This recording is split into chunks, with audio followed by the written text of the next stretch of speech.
everybody. Welcome to this week's Technique Tuesday.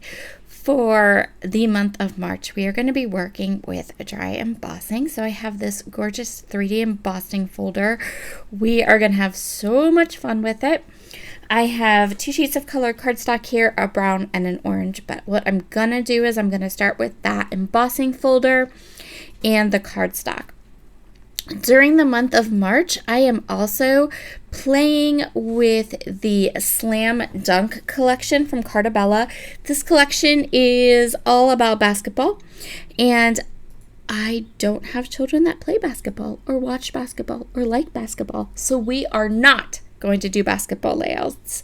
Instead, I am going to be showing you over on my channel on a Cherry on Top's blog and also here for Technique Tuesday how to use this themed collection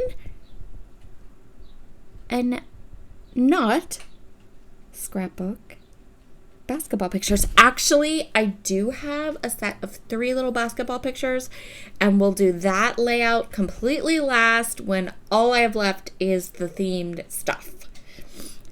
So I am cutting down this brown cardstock, and I'm basically just cutting it down small enough that it will fit into my embossing folder.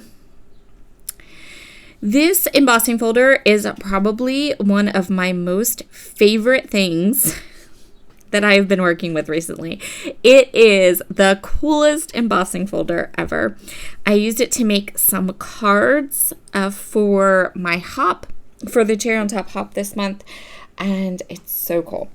So what I'm going to do is I'm going to place these pieces of brown cardstock into the embossing folder, but first I'm going to mist them with some water.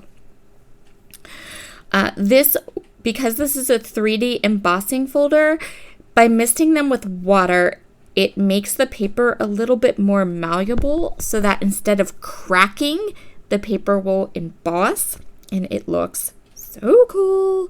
So I'm going to go ahead and run all of these through my Sizzix switch and then check out the yumminess. I love, love, love how this looks.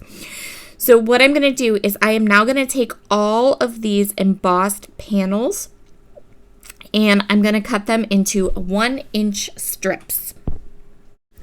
Then once I have them each panel cut down into 1-inch strips, I am going to take some metallic gold ink from Catherine Polar, and I'm just rubbing it across the top of these strips to catch some of that embossed edges. Then I'm taking some Distress Oxide ink in Vintage Photo, and I'm just going around the edges. This gives a little bit of depth and dimension. It also is going to kind of pull out that embossed texture a little bit more as well. So I'm going to do this for all of the panels. Every panel, I'm going to cut them into 1-inch strips. I'm going to hit them with the gold metallic ink, and then I'm going to ink them along the edges with the Vintage Photo Distress Oxide ink. Now I'm going to go ahead and take this paper from the Slam Dunk collection. It's like orange polka dot paper. The idea is that with regard to the theme, it is the texture of a basketball, right? But that's not how we're going to use it. We are just going to treat it like a pattern paper with tiny little polka dots, and it's going to look awesome. So I am taking each of these embossed strips, and I want to create a layout that is half and half on the diagonal. So I'm going to cover the bottom half of the diagonal of this page with the strips. It's going to look like a wooden slat wall, maybe a rustic wood floor. It's just going to look awesome. Tons of texture. We have the different looking patterns from hitting it with the gold ink and from using the Distress Oxide ink on it. And check out how cool this looks. I love it.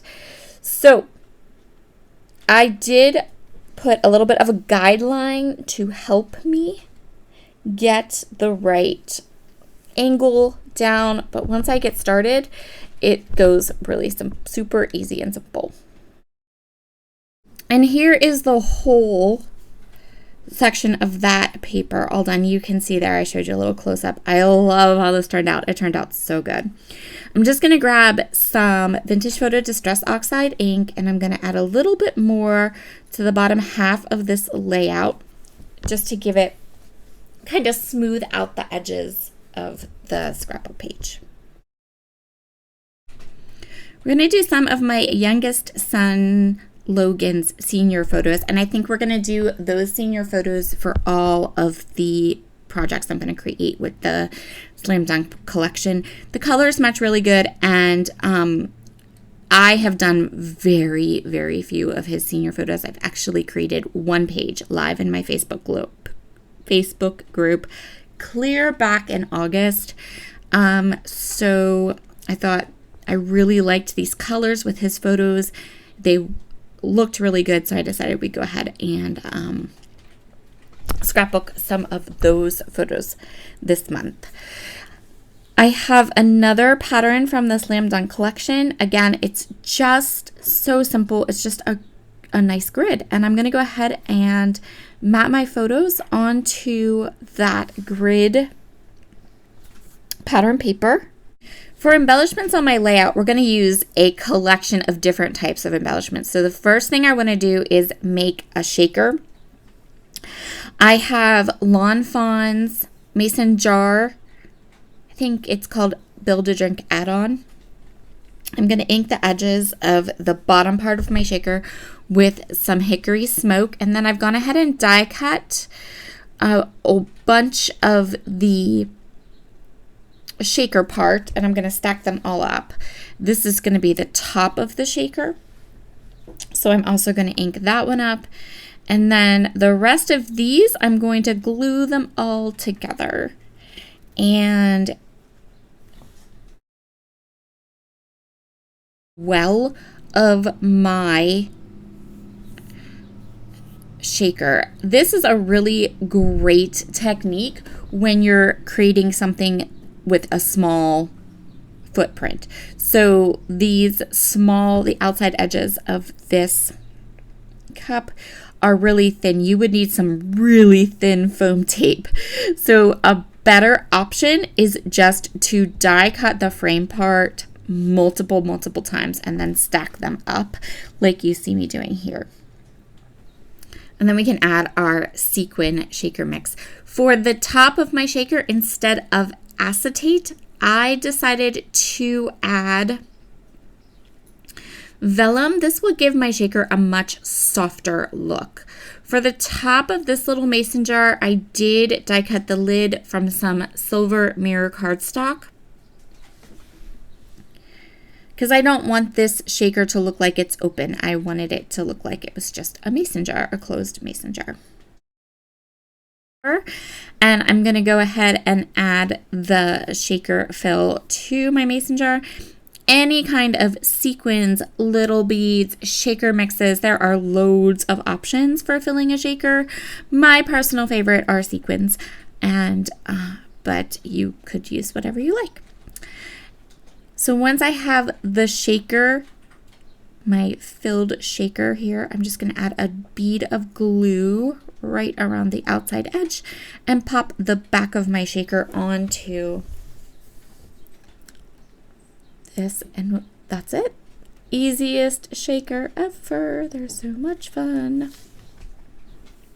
And that is one of the embellishments we're going to make for our layout.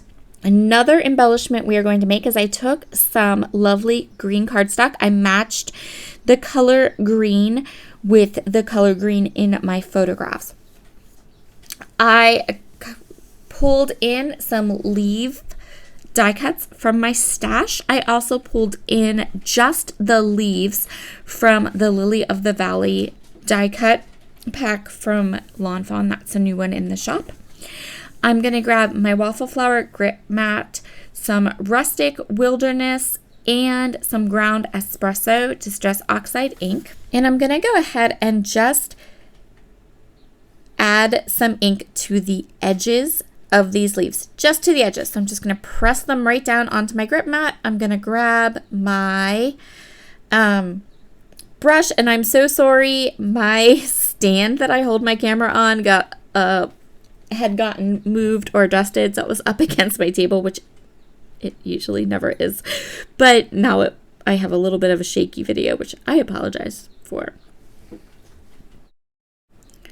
So I'm going to go ahead and I'm going to use the mason jar. I have my die cut leaves. I also have 3 different wax seals here that I'm going to use on this layout. And that's going to be my decor or my embellishment. So I'm going to go ahead and choose 3 areas that I want to embellish my layout with. I already know what I want my title to be. I'm going to go ahead and get my photo down and in place and start tucking all of these pretty floral or leaves in. I didn't want flowers. We might do flowers on another layout later, but for this one, I really love all the trees behind my son. He took these photos at a local historical site, and it's up on top of a hill. So I have lots of these like kind of really cool photos of him with all those green trees in the background. And these photos were taken August of last year. And there is a whole set of photos, because when you go for senior photos, you go to different locations and you change your clothes. And there's 2 outfits that he wore in these photos that really look nice with the colors and the collection in that slam dunk kit. So that was why I was like, we're gonna go with senior pictures and get some of these scrapbooked finally. So I'm gonna create these clusters of leaves. I've chosen 3 areas of embellishments. I'm gonna start by layering up the leaves behind the mason jar in those 2 little corners there, and then I can go ahead and add the wax seals.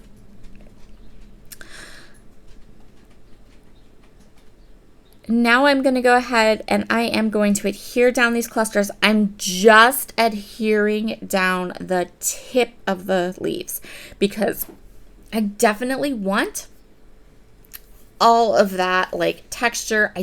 I want them to kind of be up and kind of fluffy.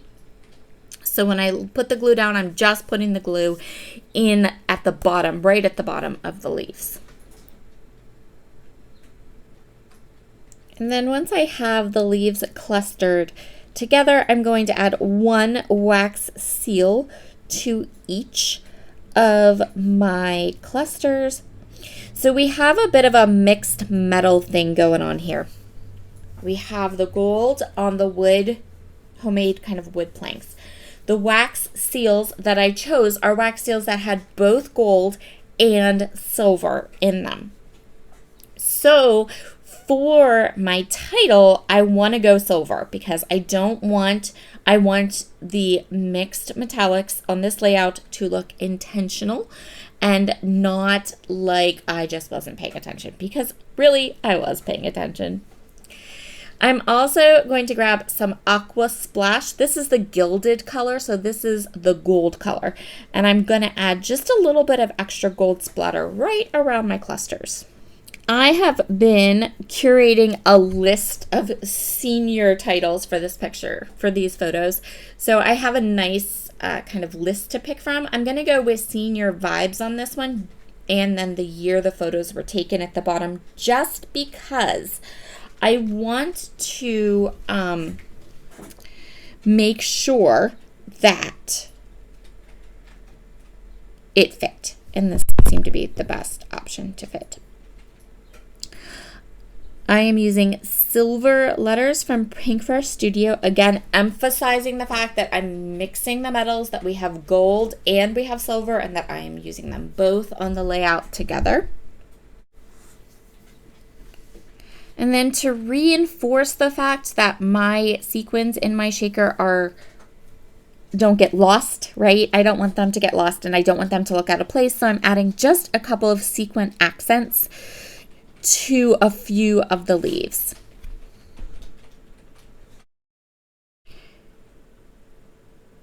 And here are all of the close-ups. Thank you so much for joining me today. Whether you're joining me over at a Cherry on Top's YouTube channel or mine, you can find in the description box links to all the products that I have used on my project. And I hope you've enjoyed this little tutorial of how you can use a dry embossing folder on a scrapbook page. Have a wonderful day, everybody, and I will talk to you again soon. Bye.